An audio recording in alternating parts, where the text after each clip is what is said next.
Why not? Exactly. Tony, you could hop off the forklift and hit the weights. Negative. I hit the gym. I use the rowing machine. I do 360 strokes. That way I go all the way around the lake. Tony, just go fork high and get some pull-ups in, dude. That's great advertising, brother. Tony's on the inner thigh squeezes with his laptop, just going through his POs for the day. Jazzercising. All right, guys. Hey, we're live. We always start off chatting a little bit. God bless you. Hey, listen, we're gonna talk sales. Hey, Luis Claudio. Hey, give him a shout out on LinkedIn too. You guys have seen him. One of my old drivers, great dude, real smart. He's down in Colombia right now, actually picking up his new daughter they adopted. He'll be down there for 2 weeks. So his Wi-Fi is in and out. Jeff Dickinson had a customer get a hold of him and say, "Hey, we need to meet." So he said, "Oh, yeah, probably should do that." As they say when custies call. Great first, baby. Mm-hmm. Yep. So I'm TJ Knudson, man. We're going to start this off. We got, of course, Dr. Drayage, Tony Darnell. You guys, if any of you guys out there move drayage or good at it, hit him up. LinkedIn DMs. No. I'll post his cell phone later. We got old Jesse G from FreightVana. FreightVana, man, kind of the talk of the industry here recently. I'm glad to hear that. We put a lot of effort into it at home, so that's good news. Mm-hmm. Yeah, and the mustache got that going for him. So we lost Jeff's mustache, but we got Jesse's to fill in for us. We got Hayden, who can't grow a mustache. I'm the wild card, dude. Hayden, man, he's been sales, but tech and freight now. Just kind of sell. Oh, I still try. I don't even know what all I do. It's Girl Scout cookies back in the day. Starting to blur now. We got G Mills, Gunnar Miller in the house. He's a my God, look at this. He's a successful wrestler. He is a VP of sales, a motivational speaker. I think he just signed with Just for Men beard, coloring. Maybe this is actually white, so I had to dye it straight black. Yeah, no doubt. Just for Men, touch of gray. Always a good one. I need to adjust 5 minutes right around here. So quick plug for our sponsors out there. I think, one thing I want to touch on, and I think a lot of people that are watching, kind of, have you see a lot of it right now, right? I don't know when the market was up and sales was easy and you were calling people and they needed you didn't see a lot of posts about sales, right? And then all of a sudden now, as things start to change, you see a lot about it. And the nice part is people are sharing what's made them successful in it and what hasn't. And so we're going to kind of toss some of those things around. Kind of, I want to start off just a little bit, kind of what we're seeing, right now, specifically right now. I guess, well, let's talk maybe last month or two. And I want to get, of course, the guys that are doing sales, and then Tony's take too. Let's start with Tony actually on have you seen an increase in calls? Have you seen, what are you guys doing on when it comes to carriers? Are you shutting down? Are you adding? What are you doing? So.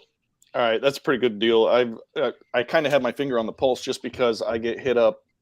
I have 2 emails plus work email, plus we don't have actual phones. They just run Teams through our computers, and then my cell phone. And I'm telling you, I bet you my solicitations at least doubled, at least in the past, I don't know, 8-10 weeks, right about Thanksgiving. And I get plenty, mostly offering drayage as a specialty, which is hence the name Dr. Drayage, because I don't use any drayage. But I so just for the folks out there, his name is Dripping in Sarcasm. Yes, just a little bit. So yeah, I get a ton of drayage opportunities and offers all the time, and it's awesome. But I think the canned responses, I mean, the bottom is definitely not rising to the top. The bottom is not rising to the top. What do you mean? I'm not getting the good content. I'm not getting people that are tailoring a message. People have no idea what we do, and they're just hitting us up asking for I can save you so much money percentage on your freight. Here's how, because we specialize in everything to everyone. We're everybody's everything. Here's the cool thing. We've got about 350 of our own trucks, and we build our plants where our customers are. So we run local. So we don't really have a ton of freight, even if we do use some commercial. And the ones that we do use that are commercial outside carriers, are longtime relationship folks that we trust and know. We have an agreement with a couple of them that they pull our trailers.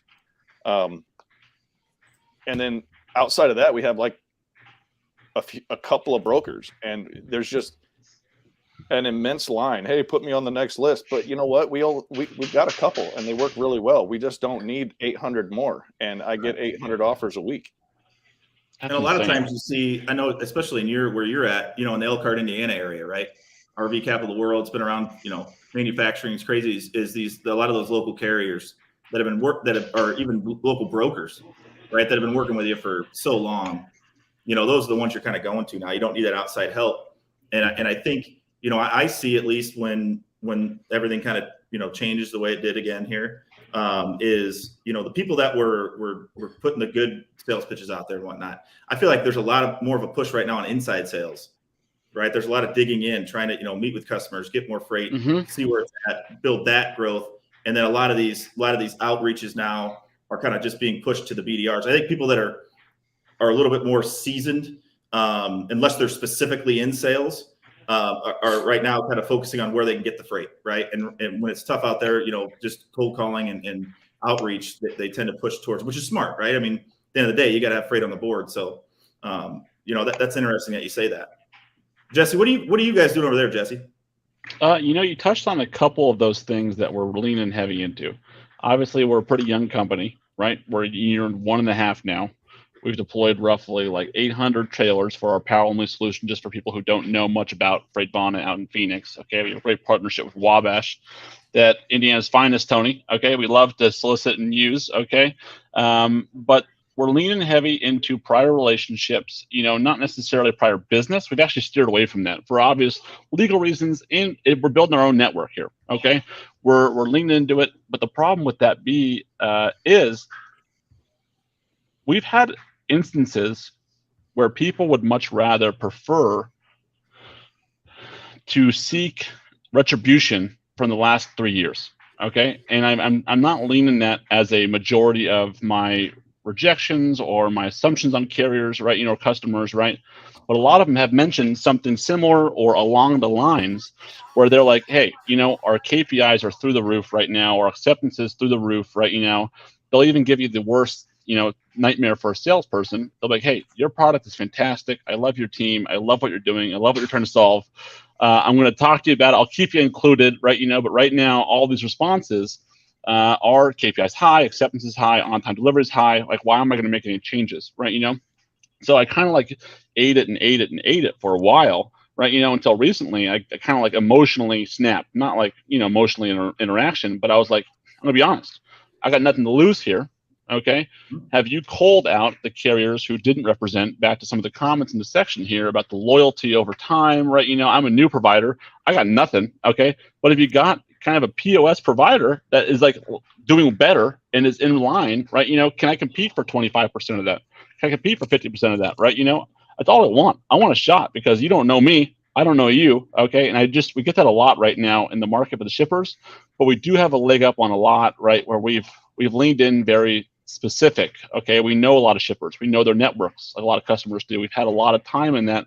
And prior to sales, I probably spent 4 or 5 years going through every RFP you've seen for a logo wise at my previous stop. Right. So I know a lot about their networks and where they're shipping to and from. And I really try and lean into that specifically where we're building our network one piece at a time, because ultimately, like, if you're going to get onboarded by a new provider, 3 reasons. 1, you got a great value prop. 2, someone's really screwing up. Okay. And 3, they got a new need or a current need, right? I feel like those 3 are the highest the 3 largest open doors I can get into. And that isn't happening often right now. People aren't firing people as much as they want, right? They don't want to make change. They want to get the savings back, and they want to focus on that. But we're leaning heavy into the inside sales right now and trying to grow what we can and link up those customers. But our outreach is still very heavy on new customers and business moving forward. So I don't know. I feel like we haven't been in the spot where we can say we have a history of our sales being up or down right now with a 1.5 years of business. So we're still in the growth phase and we're enjoying it. I'm gonna get to Gunner next here and then Hayden, but I want to touch on that. I love that, and I've used that even when the market wasn't like this. Though, when they say, oh, we're 80% assets, 20%. We only do assets, right? Well, we're 80-20, right? And I always ask them, like, okay, so that 20%, do you ever vet that 20%? Is that 20% always performing well, on the broker side, right? I mean, is it, of that 20%, when do you go through and clean them out, right? Like you said, you don't know me, I don't know you. However, I do have assets I can also use, and maybe a hybrid type of model, and I may add to that 20%, but who's struggling that you haven't cleaned out yet? And a lot of that is something right now, like you said, those hard conversations, and you're calling them out because you hear them say, now we're in control, right? Now the market's on our side, right? Now we have it. And it's like, what they're saying in their mind was, man, the last year or two has been hard. I'm going to make my life easy now, which means I don't want to have to go through and do that type of work. No, right? It's a lot of work. It is sometimes to onboard a provider. So, yeah. And I will tell you this too. You get an invite to an RFP, whatever it is, get the contract from them before you go through and do the pricing. I 100% agree. Not everybody will do it, but I'll tell you right now, I know a couple shipper contacts that I talk to, and they're like, listen, at the end of the day, when we do awards, a lot of times, man, I'm so bogged down. We just went through this whole thing. It's the beginning of the year, inventory, all this stuff. I'm awarding a lot of times just the people that are already set up. I don't have time to go through and set everybody up, right? I got this stack of people here that for awards, and I'm just going through and seeing who's set up and awarding, right? At the end of the day, and then going lowest price down. So try to get that contract in, get signed, get set up, and let them know, hey, I know it's a lengthy process. Why not start it now? Let's kind of get the ball rolling a little bit and no pressure. I've lived that with a blue chip right now, and I'll leave it there. That's unfortunate. I was given the tentative award and then having it taken away. So, Yep. Gunnar, what are you seeing? Man, I tell you what, we're not seeing, and that's some of the awards that we received this past year from some of our contracted business. I think you guys kind of touched on it when you mentioned you go through an RFP, you get the freight, you do the deal, and then maybe the market flips, right? Maybe it gets real bad to a point to where they're like, well, I'm just going to go to the spot board because I can get it for almost half price. Why would I do that? Honestly, as a guy that's just, pretty realistic and logical, I'm with you. Why wouldn't you do that? If you've been getting beat over the head for the past 3 years and you got the opportunity to recoup some finances, I understand that. What I don't understand is sometimes the lack of awareness and respect that sometimes shippers and brokers have to come across because of just money. Because at the end of the day, there's only a few things that you can provide as a logistics professional. You can provide service, you can provide it on time, or you can provide it for a certain price, right? It can be fast, it can be good, it can be cheap. I just posted a poll about this earlier on my LinkedIn page, and I'm surprised, before we got on here, no one clicked cheap. So out of the 3 services that a provider can use, I had fast, good, and cheap. No one clicked cheap. Well, that's funny because every single shipper that I pretty much talk to, they're all talking about cheap freight. Hey man, if you get down to this price, you got it. Well, you don't even know me. You don't even know my service. You don't even know what my guys do. You don't even know how many employees we got. You don't know if we got, you don't know anything about us. You're just worried about price. I think that we've got to get off that. We've got to figure out a way to negotiate through price. And I just don't know how some of the relationships are going to hold up, especially if it's so price driven. But when they say that service matters and all that's cool. But what we're seeing, listen, man, I've got my guys are out. They're trying to be door to door as much as possible. We try to do that at least a few times a month to have our guys have an opportunity to go out and shake the hands of some guys locally in the territory and get out to a couple states around Tennessee. I'm trying to get out and to be in front of as many customers personally face to face as possible, because I think that's huge right now to be able to build that rapport in person and actually understand what these people are going through, what their processes are like, and provide a completely transparent operation system. And that's what I just did when I went to Arkansas. I went down there, I showed them what we do, how we do it, the tools we use, DAT, truck stop. I pretty much exposed the entire broker game. They don't know anything about it. They had the loads posted up that brokers had that were trying to sell them. I said, watch this. I'll call these guys and they'll pick up the phone and they won't even know how to sell your freight properly. Watch this. So you call them, you show it to them. They're not even selling the people's freight properly. They're just kind of half-ass selling it, and that's what they get. So I showed them all this one. Like, listen, I'll take over your logistics program. We'll do a cost plus program. I'll get you the best price possible. I'll show you exactly what to pay the truck. And if you don't like what we're going to pay, we can negotiate from there. But let's keep it cost plus and go from there. And that's working. I think many different things are working. The problem is, people thought it was so easy back in the day where you just send an email, get set up, start running freight because you have a truck. Well, it's not like that anymore. It's back to the way it used to be. So you just got to put your head down to grind, start training. That's why I'm up early now, trying to help people that want some assistance, that are new to the game or been in the game and just can't really get the ball moving. Plus, it keeps me sharp. It allows me to, first thing in the morning, the first thing I'm doing is helping people, going over my skills, going over my strategies, over their skills, analyzing what they do. And it's really amped my game up in the past 3 weeks. So I'm just trying to get back on the battlefield and kind of get out of executive mode and get back on the grind. Yeah, and that You is want to know how to true. get around that? I noticed that, and I saw it coming when everything was easy there for the couple of years. There's a lot of people I saw that were coming in. My previous role, I was in, kind of overseeing an office of around 200 people. And these new people, they were doing well, right? Even if they were just account manager, handing an account, making good commission checks, walking around with their chest out, right? Talking about how good they are, all this thing. And, I went with it. I wanted to keep them doing well, but I thought to myself, man, I'm like, there's no skill built. There's nothing being built here skill wise. It's going to come down to where, I was brought up in a time when it was scrounging for everything. And, that's a good point. Gunnar, I think you're right. When are we going to get away from that? Right. The price and service, but I don't think we ever will. It's just, when do you recognize it, like you just did there, as an opportunity, right? Because that you may not get that first chance, but if you already know in your head that service matters, then it does, which means they could award these lanes, right? They could bring on these carriers and then they fail and they get the lanes back and they can't run them, right? Because a lot of these carriers are filling out 10, 15, 20 RFPs. They don't know what they're going to get awarded. And then they get awarded maybe 10 different ones. They can't run all of them, right? So that's going to happen. So your follow-up's key. One big thing for me is, hey, we just got done with our RFP, right? We just got done doing it. Okay, great. Well, you and I both know, that you're going to have failures, and that's the last thing you want to deal with, right? Beginning of the year, Yeah. What would you be able to send over your lane list? Let me at least get pricing on file, right? Let's at least have some pricing on file. You can just save it that way. When something does happen or something goes down, you can go right to it and see, hey, if we're in line, we're in line. If not, we're not. Again, it just gives you another piece to follow up with, kind of keeps you in front of them, get you in their filing system. But yeah, I think it's just something you're going to have to deal with. And I know Hayden, this is a good transition here, because Hayden, he's big on, it's like a Michael Nemi, right? Kind of the same background of, hey, I want to provide solutions. What solutions can I provide from any angle? And I think, Hayden, how much are you taking advantage of that? I don't know if you guys know or not. Me and Hayden work together now. So I'll see a lot more of it in person. But how much are you using that end of things, and how much are you seeing that, you're gonna have to go different directions? Yes, it's been a little unique. I was fortunate too. So being born and bred into the logistics world wasn't from the third party space. And now that I'm in a place of having assets plus a brokerage has really put a shift in my gears, because it's like, dude, I feel like I have a cheat code now. I've always had to sell with no trucks. Now I have that, at least, so I can at least, it's a great way to get a conversation going, especially when you have a pretty decent sized fleet.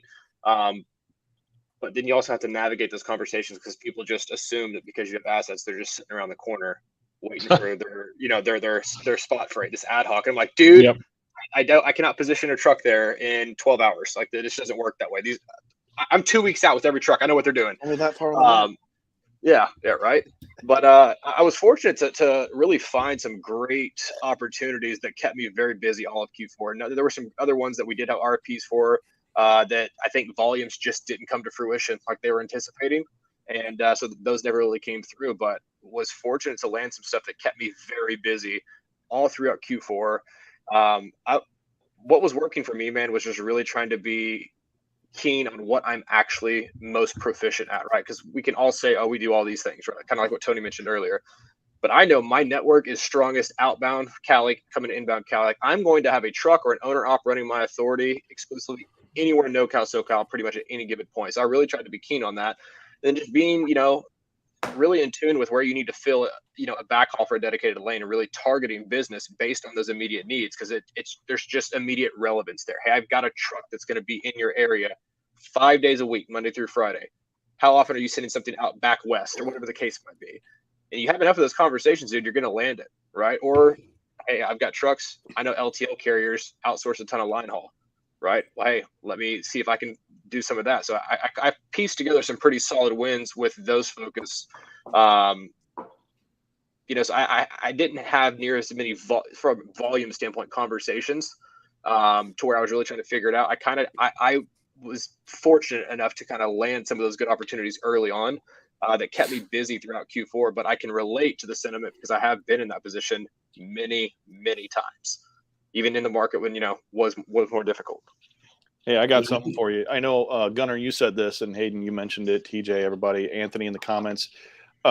yeah, shippers look at price because we have to answer for that. I've got a boss. I've got a guy at corporate that sends my boss's boss's boss a report saying how much we should have spent and how much we did spend. And I got to answer for that gap.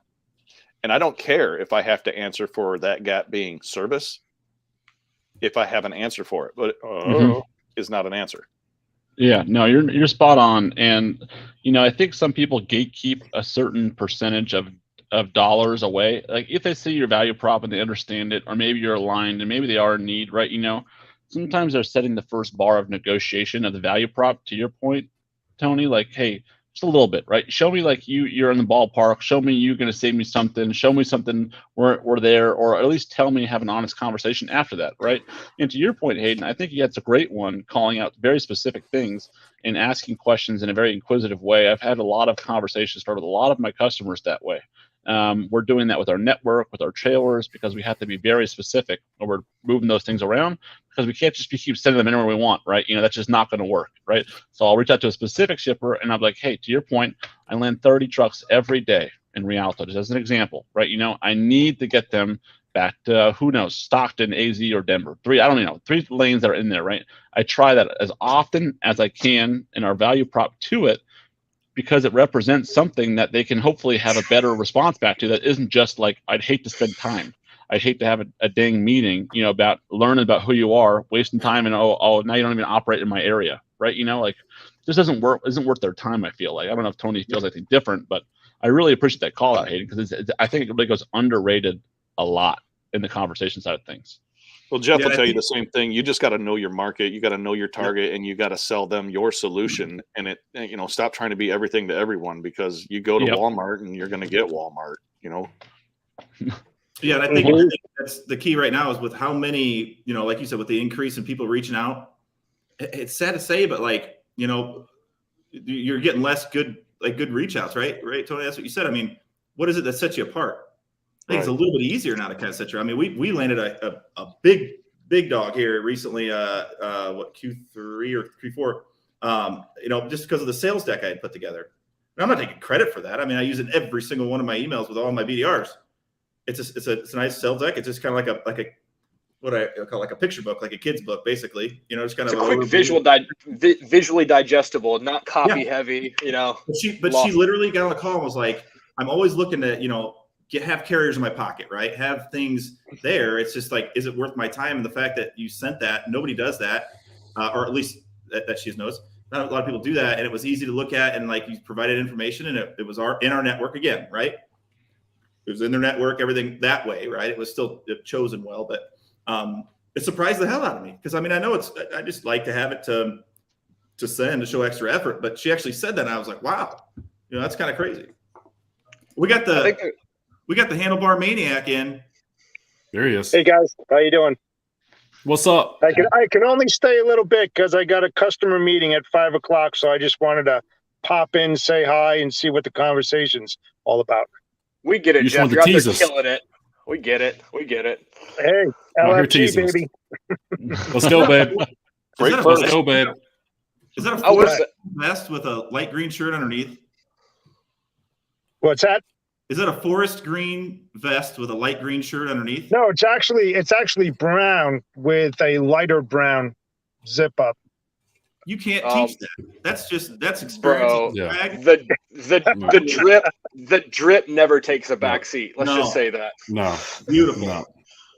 TJ, one thing I will say too, I think that really helped too, what I've noticed is and this is just something I've kind of been really thinking about, is I've actually made a lot of my more recent clients, let's say from the beginning of Q4, let's say mid Q3 to now, from LinkedIn because of content. And it's not about here's the thing, to try to kind of pick this apart. There's a style. For me, I'm trying to drill down on working with people who are like-minded to some degree, because I have this firm belief that work can be fun. And I used to try to sell to everybody, and like, not every client's a good client, even if they're good paying. Some people are just, dude, it is what it is. Not every human is going to connect in that business relationship, dude. If I feel like my soul is being drained, dude, I just can't do it because I want to continue being excited about what I do because I love what we do. I love this industry. It's the first place I've ever felt like a quote unquote expert, maybe, if you want to call it that. We'll label it that for the sake of this conversation. But I have found by being kind of an open book and, doing the whole Iron Minds thing and just really trying to lift others up in other aspects that I have genuine passion for outside of freight, I've been able to kind of cut through a lot of the smoke and the BS and really connect with humans who we align with on a personal level. And I think that there's some credit there because it's kind of almost like social proof that you're not some scumbag or like you're not just, it's just like a way to cut through the smoke because there's so much noise out there. We're in the most, I call it this massively tiny industry. It's so fragmented. Everyone wants something from somebody. They're getting 100 calls a day. I mean, Tony can attest to that. It's like, I don't know you. And I as soon as you pick up that phone and you hear a voice, and most of them, let's just call it for what it is. The bar's pretty low for the general masses on sales approach. Let's just call it for what it is. False pleasantries. Hey, how you doing? Is now a good time? Is now a bad time? All that stuff. You already have red flags in your head. Like, this is a solicitation. You're a consumer. You get these calls yourself. Maybe not from freight, someone slinging freight, but that extended car warranty, someone calling about your car insurance. Like, with the immediate 3 words and that tonality, that flag's going on. Like, someone's about to try to sell me something. I would rather have the car warranty guys. Yeah. Hey, what was that email the other day? Somebody put out there like best cold email ever, and it was whales. Literally 3 paragraphs about a whale. The subject line said whales, and then it was like the North American blue whale. Facts. It was just like whale facts. All these facts, and the guy's like, I literally read all of this email, right? And then it led into like his sales pitch or whatever. He's like, I'm not saying do it, but I did end up reading it. I'm not like everybody else, but this is literally the best cold email I've ever Barter. He's let's face it. You're because like, who does that? Right. Of course, Hayden's like, I got to do my homework on anteaters. Yeah, it's called a pattern interrupt. It's a way to stand out and make someone go like, wait, what? It grabs attention. Hey, look, you're basically looking for congruency as quick as possible and try to filter out these guys as quick as possible as well. Because let's face it, and Tony will attest to this. I mean, if you're going for the big whale, sort of speaking, these logistics guys and traffic managers do not have the time of day to spend on 30, 35 calls a day. So whatever your differentiator is, make sure it's up and quick and presented as fast as you possibly can in the first 6 seconds, really. If you're going to grab attention. My first email, sorry, Tony, but my first email that I send out to all, like we do like an email blast. That's one of the things I'm kind of known for and that I have great success with. And I push everything to my sales guys to follow up on calls. But my email is one sentence. It's a question, 2 words in the subject. I get more responses. I would almost be willing to bet I get more responses than almost anybody just with 1 sentence and 2 words in the subject. And the majority of the responses I get are, dude, thank you so, like, seriously, dude, thank you so much for not boring me and giving me the generic spill. You at least just ask the question straight up. And that gets the conversation going. And I've had more success with that than anything. And literally every single one of my guys in the company, including the president and our VP of Ops that has been using this, has had success with it as well. So I found my way of doing it, and my way of doing it is KISS. Keep it simple, stupid. That's what it is. Yep. Nobody's got time to deal with you too much. It's like a text message format, dude. Get away from also the over formal stuff. Like, I feel like we can be done with all that. The perfect punctuations. Like, dude, format it like obviously don't use horrific grammar, but like as if you're texting somebody. Right? All like, day, like baby. it can be like what uncapitalized 1-word subjects that have nothing to do with anything, or maybe it is something incredibly relevant, but it's just 1 word, lowercase, and it's not like, hello, dear Mr. So-and-so. It's just like, hope you're doing well. It's not the same. It's not the same thing. What's good with that Lane? Hope the weekend was great. Okay, I really do. I care so much about your weekend to talk about it. Okay, it's but not the to your same point, thing too. You gotta, because that's what it is. Everybody uses the, hey, I feel like our companies have some synergy, or I know you're busy. I just want to it's like, dude, like as soon as I read that first line, first of all, most people just put T, comma, because it's like a mass email. They don't even know how to spell my name. But like, it's like, wow, really? Like, I'm not even reading it. And, somebody put it out there. I don't know if it's Gunner or somebody. I can't remember who it was. Dude, I'm 5 for 5 on it. You can only use it sometimes. But when you send that initial email out, right, and you're not getting that follow-up, I use it a lot with like customers I worked with in the past that I know that it may have been a year or two or so, and I'm reaching back out to them and they haven't responded to me, or maybe I put some pricing to them and they haven't responded. After like 2 or 3 times following up, I literally just send their name and a question mark.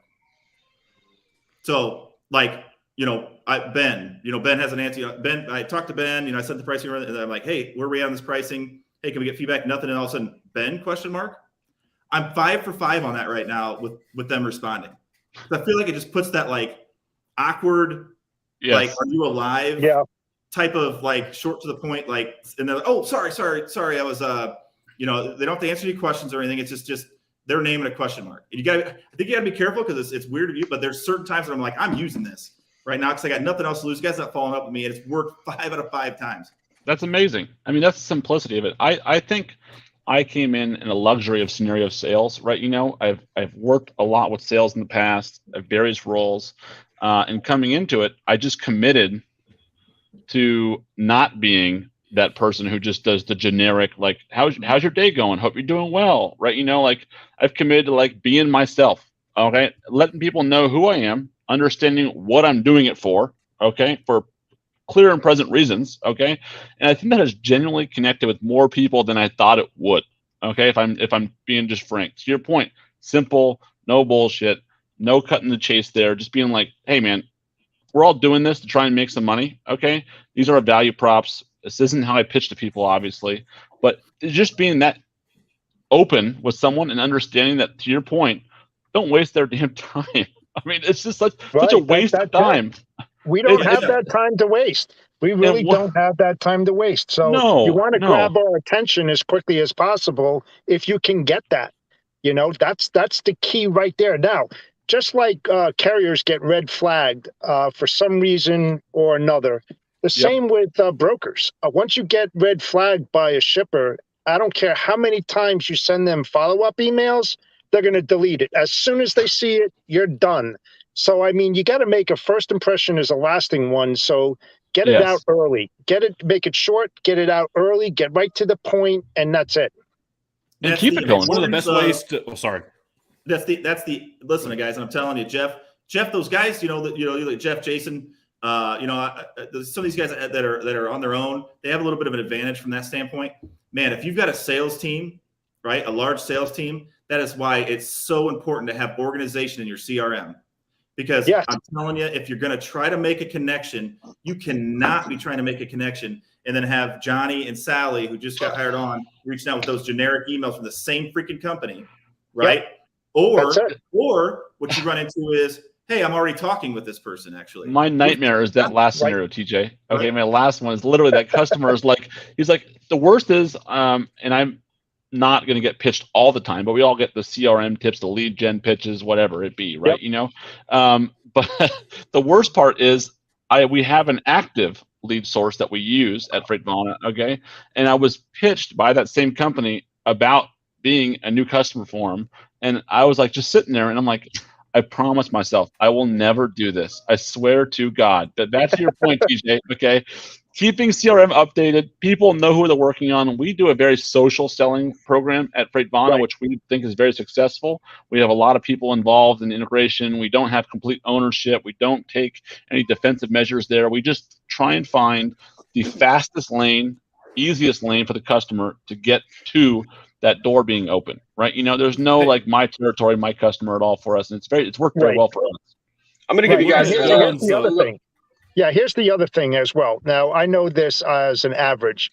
Going out to a customer, talking, and then entering that information in the CRM is about 7 minutes per call, right? So if you're doing 100 calls a week, or let's just call it 1,000 a month, 3,000 every 3 months, that's 21,000 minutes of time. Now, you're getting, I think, like 0.6 or something like that, or 3.6 clients on board after those 3,000 calls. Now, if you take that 3.6 clients divided by 21,000 minutes, that's how long it took you to get that client on board.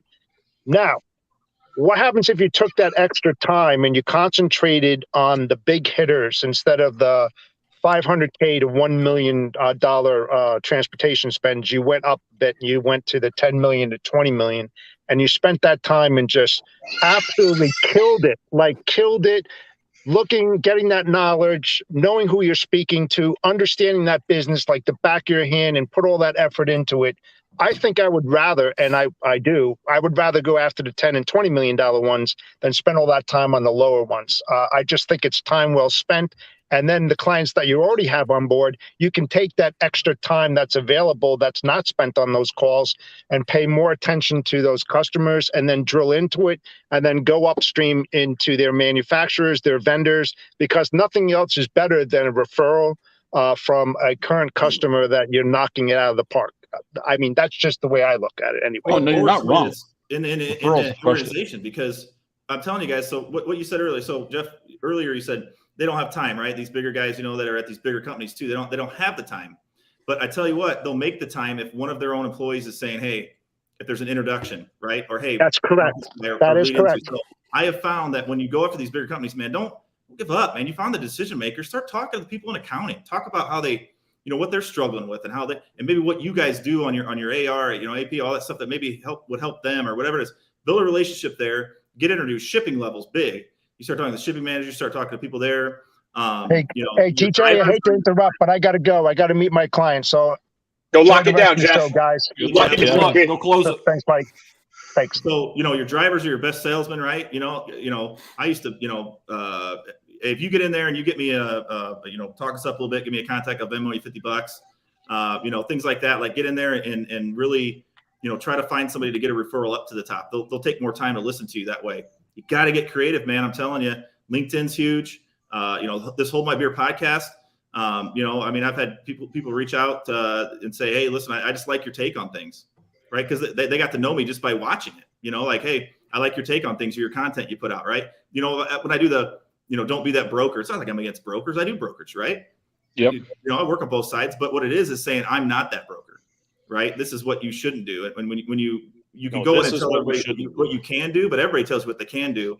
But when you're talking about pain points that they've dealt with and things that are not great, that's why Tony struggles with drayage, because he's too picky. But again, here, listen to this. Hello, as per the telephonic conversation, got your email, so please find the below my info.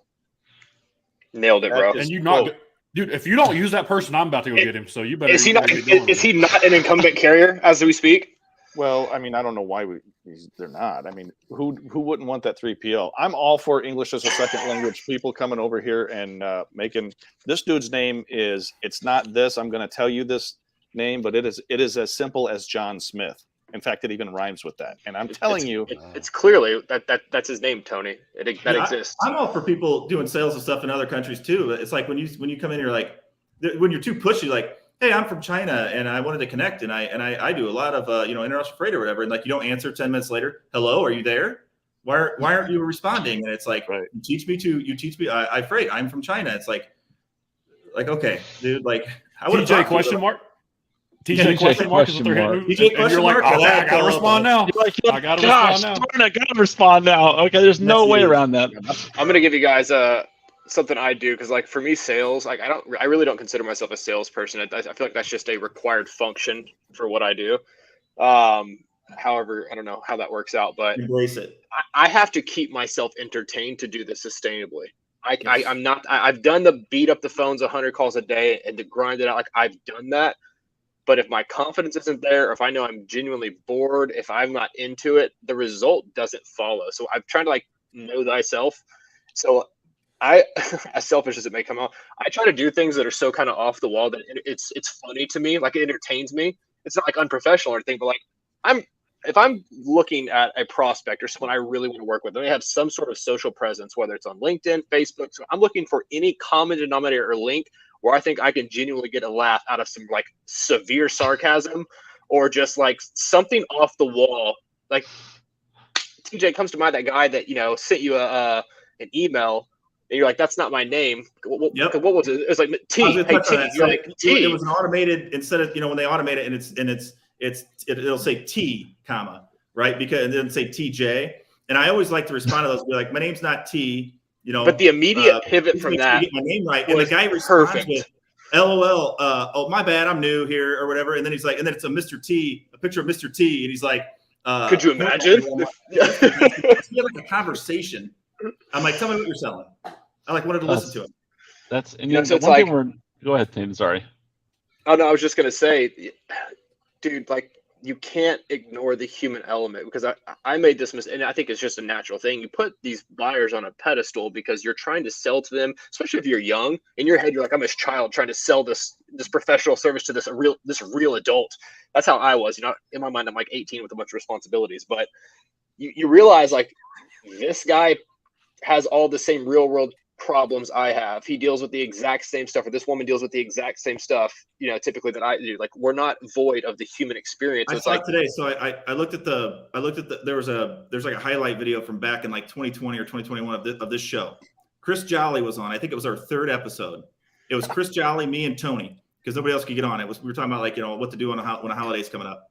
And in that clip, right, there was just clips from each one of the episodes. It was Jolly going, and I'll tell you, you know, when I first started in brokerage, I would have never guessed that Tony went home and drank beer just like the rest of us, you know, and, you know, because we were talking about putting people on pedestals, and like, it's so funny you mentioned that because it's so true, and it clicks. It's like they're normal people, man. Like It's sugar-free rock star. And my best story, because I want to touch on this. Nick Rumor has a great question here.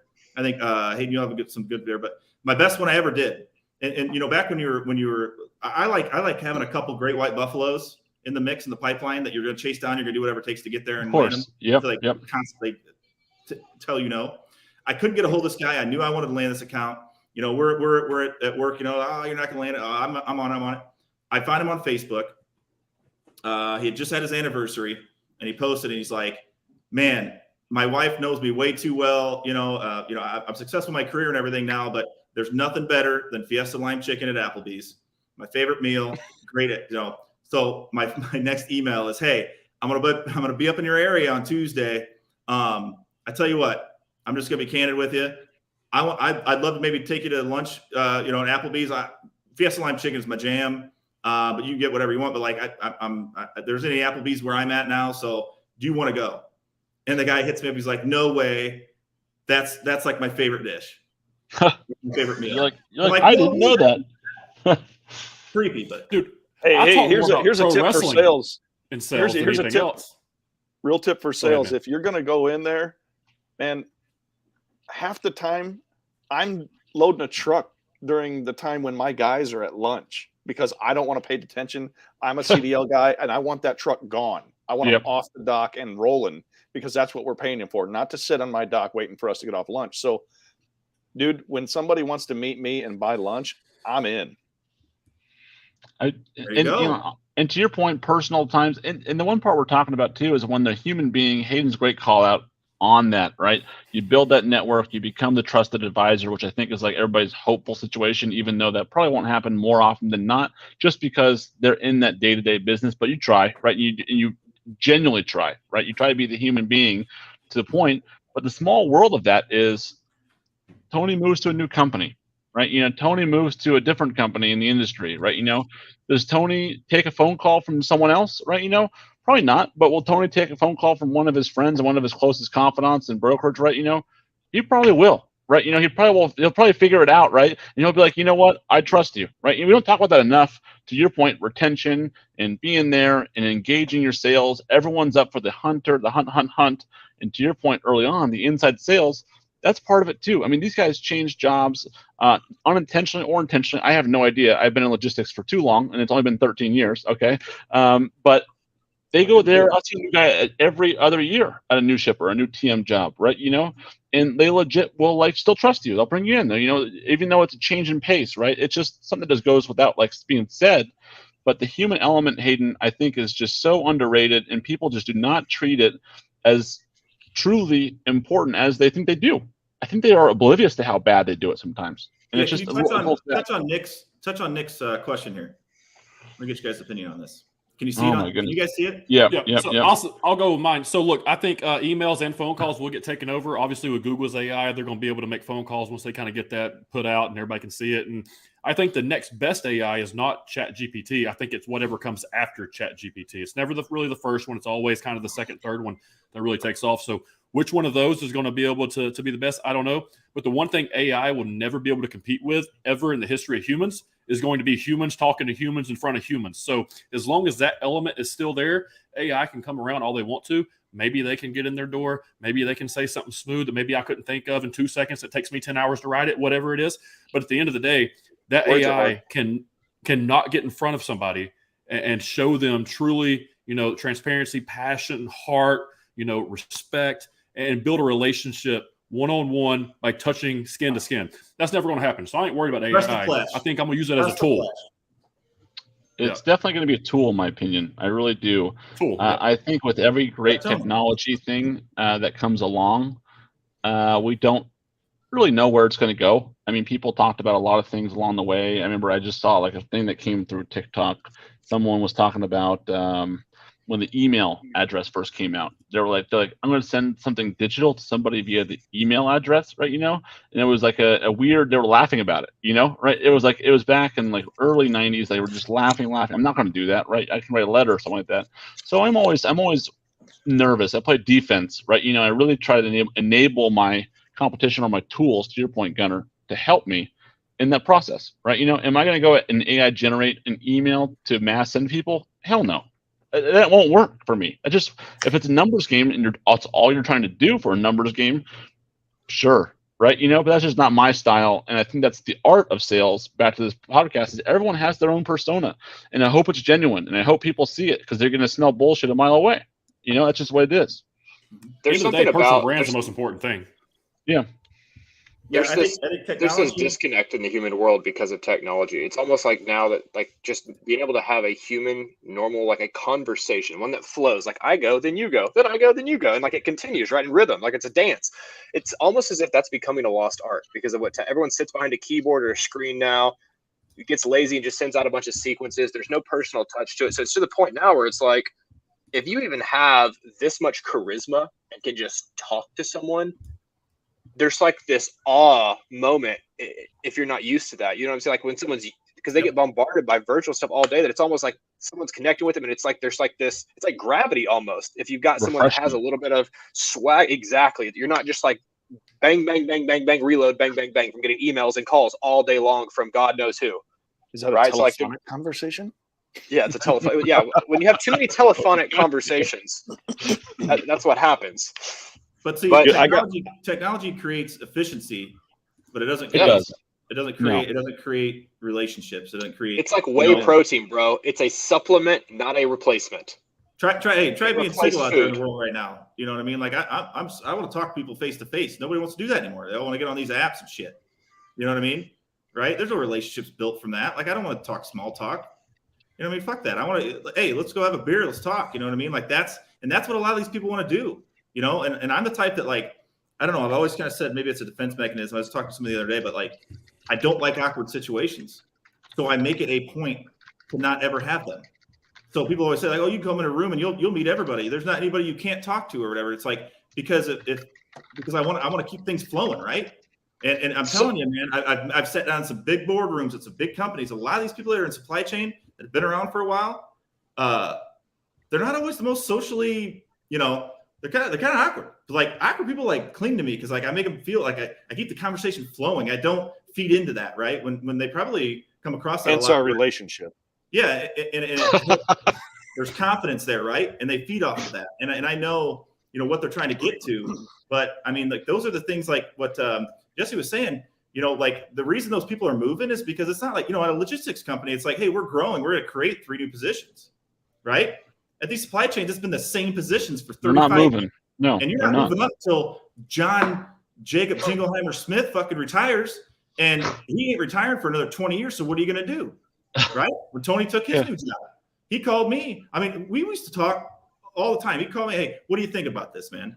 I've been looking around. I really want to move up. I got this offer over here. What would you do? I just went through a transition in which I negotiated for money and whatnot, and I was like, do this or whatever. He's like, okay, I'll do that. And, he was hesitant at first, right? Because a lot of people, it's tough for them to do that, take that jump, but that's what you got to do sometimes in the supply chain shipping world. And so having those relationships from when they jump from place to place is key. But again, it starts with having those conversations, those human interactions, right? I think I said it on the last show. I never talked to Tony about moving his freight until Tony's almost a year of us being, golly, pull that trigger, dude. He was just bitching one time about some lane that he couldn't move on, and I had trucks in the lane, and so that's how it all started. But I was just tired of hearing him bitch all the time. So, but that's how it starts. I learned a ton. He's not wrong. I learned a ton from him too, and that created my acumen. Then when I was talking with shippers, right, I knew how to talk with them and what they wanted or how they wanted it and things like that. And so, those relationships are key. Jesse's spot on. I mean, technology is not going to take over. I mean, It's going to you got to use it to create efficiency, but nothing more than that. No, and just for pure humor for people here, okay? I was just kind of waiting there, and I typed in to ChatGPT for just a pure comedy, okay? I said, write me a 4-sentence pitch about why power-only logistics provider is necessary in your supply chain. And it says a power-only logistics provider can bring significant and operational efficiency to your supply chain. They can provide flexibility in equipment selection, allowing you to choose the best fit for your specific cargo and route needs. I got that email today. Yeah, exactly. Additionally, power-only logistics providers can reduce the need for dedicated fleets, leading to a reduction in overhead expenses. Do you think that's going to land somebody? Right? Is that going to land somebody? Substance. Right? No, it's not going to land anybody. And I granted can use this tool to help you land someone, curate a call to action question, maybe for your own curiosity, right? But it's still not going to be your authentic voice. It's not going to be your authentic personality. It's not going to resonate, in my opinion. Yeah, agree. Yeah, I think it's key to have that type of those types of interactions and the creative. Again, guys, it really it's just creativity right now. I mean, again, there's going to be people. There's going to be drivers, carriers bitching. There's going to be salespeople, but like you can do it. I've done it. Gunner's done it. Jesse, we all done it. In these bad times, and it's going to make us. Makes you who you are when the times are easy too, right? It creates efficiency, but it's one of those things that if you come up with something that works, and again, people want to meet face to face nowadays. They haven't get out in a while or whatever it is. Come up with something. Yeah. Yes, Gunner. Raise his hand. Anyway, so what do you guys, as far as sales goes in marketing, do you think sales is more important than a person that spends a little bit more time marketing? Or what do you think about the personal brand aspect of all these guys? Because you see in logistics right now, you see more people starting to create content. You see more people starting to almost come out of the woodworks and say, listen, I've been afraid to say things, but now I'm going to start writing every day. And this is my impressions and my engagement and my followers and all that stuff. So, how important is that? Tony, maybe this is for you as a shipper, coming out. Is that important to kind of know the person prior to them even reaching out, or does it not matter at all? Is it better to kind of have a social relationship, maybe that has nothing to do with freight? Maybe you just like something they do in their life or whatever it is, and then that kind of carries on eventually to a sales conversation like you and TJ. Is that important to get your personal brand out? Do you guys believe that? Because I wholeheartedly believe it might be the most important thing moving forward from 2023 on. Your brand is more important to you than the company. However, a bunch of personal brands within a company raises the company. So if everybody could get on board and start building their personal brand, it's going to elevate whatever company you're at. So don't be worried about your company thinking weird about you for doing that. Just do it knowing that whether they like it or not, you're helping the company out. So what do you guys think? What's your take on the personal branding? I totally agree with what you're saying there. I mean, business is built on relationships. In the 90s, dude, it was all carried out on the golf course. It's not. It's online. I missed out on the 90s. Right. God. I missed out on the 90s, guys. I really missed out. Okay. Thanks. I appreciate that. But yeah, you're 100% right, Gun. I mean, people want to do business with people they know. People want to do business with people they trust. I don't trust you if I don't know you.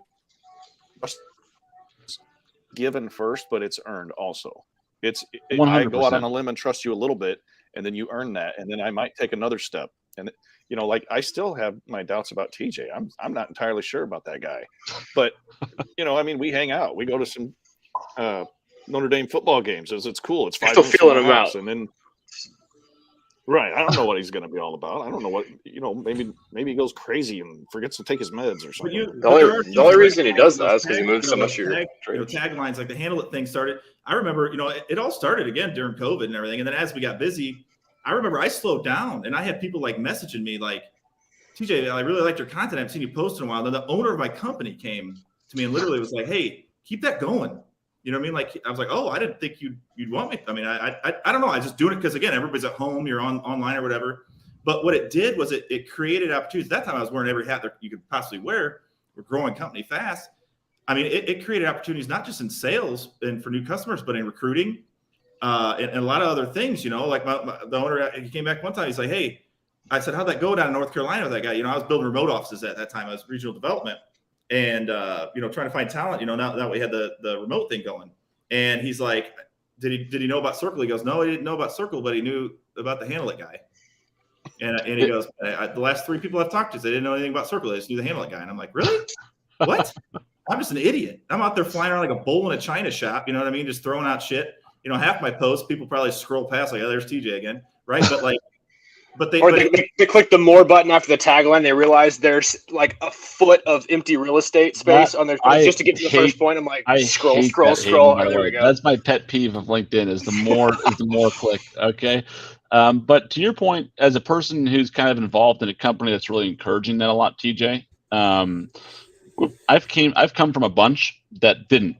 And they just didn't want to do it. And here's the thing: we had to do it at FreightVana because obviously we don't have a ton, if any, in our marketing budget, right? So what we had to do was, at our core, when we started the company, we decided that, hey, we have our core values, we have what we're going to be as a company, and we're going to enable our people to feel educated and they want to be a part of that.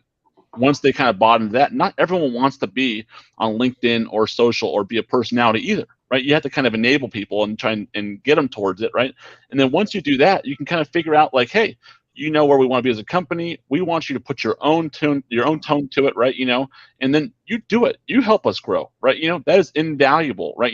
I think that back to the argument that people always talk about all the time with professional athletes and being overpaid and overcompensated, whatever. Right? It always goes back to it, right? But here's the thing, like, I don't even know if they're overpaid. I like some of these guys, the amount of revenue some of them bring in is ridiculous, right? It is ridiculous. And I know they capitalize it off of their own brand and their own ventures and stuff, right? But paying guys like Steph Curry, LeBron, you name it, $35 million, $40 million, $50 million a year, they're going to make that tenfold, 30-fold. I don't even know how much the numbers are, okay? But companies should take advantage of that and enable people because it's good. It's good for them too. To Hayden's point, being energized about where you work and what you're doing is more than half the battle, right? We got 2 minutes. We got 2 minutes here. I think we actually get cut off here. So I think the consensus at the end of the day, when it comes to sales, I love the end here talking about the LinkedIn thing, touching on that, right? Because when the market gets tough, there's layoffs, right? You hear about layoffs. How can you bring more value to your company when they sit down and they go through and they look at it? How do you make yourself more valuable? And how do you, I remember when I felt weird, when I was kind of doing it and we came back to the office and everybody's there and they're like, some people get, kind of weird about things that I'm posting a lot. And when I stopped, it was people that I didn't realize. I didn't think I was putting out anything super smart or anything, but it was all entry-level people that were feeding off of it. Guys, there aren't just entry-level brokers. There aren't just entry-level carriers. There are entry-level supply chain managers, right? There's entry-level. They will feed off it. They don't click yes or like or yes. They don't click like. They don't share it. They don't comment, but they're feeding off of it. You may not know people are watching or looking, but they are. No matter what you're doing, it makes a difference. Here's my thing. I go, listen, if I know 10% more about something and I can speak it very regularly, like very, very quick, anything you ask me, if I know 10% more than any person, I can help you. I can help you get 10% better. So there's so many people out there that we're all 10% better than in certain aspects of supply chain from our own experiences. Don't talk about what book you read, what strategy you heard from some influencer. Talk about your experience, what happened to you, what you was able to learn, and how you was able to move forward from that. If you can do that more often, share that advice with people, that's what they resonate with. That's why my mornings are booked, is because I share my experiences, my failures, and keep them from experiencing the same thing. And be like where I work and pour into your people and empower them to do that. 100%, Tony. What I would say and leave off to is for the salespeople out there that maybe aren't as active on this stuff. Like, dude, you have a voice. You gotta kind of stop hesitating or worrying about what somebody might think. Like, because I know that was a big thing for me. I've got to imagine that's the same for a lot of people out there. Like, put yourself out there. Like, because the worst that's going to happen is nothing. You don't get hits, comments, people don't engage with it. Who cares? Mm-hmm. You're practicing a tool. You're working out a muscle, dude. Your creativity, your content, just push it. Who cares? Be you, filter through the content. I put a post out today about it. Everybody wants to talk about what works for them. Do what works for you. You'll find a lot more success in that. Feed off each other, especially I like what FreightVana is doing as a company coming together. We're all there. So, hey, guys, I appreciate it. We hit our hour here. Good, man. We always were scheduled for 30 minutes, but we hit our hour. Jesse, thanks.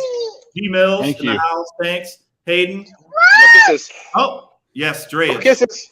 Yes, call Tony. Email Tony. You got I got all your Dre. He's got a lot of Dre. He needs help. All right, guys. I'll let you know, Tony. Talk to you. Later, guys.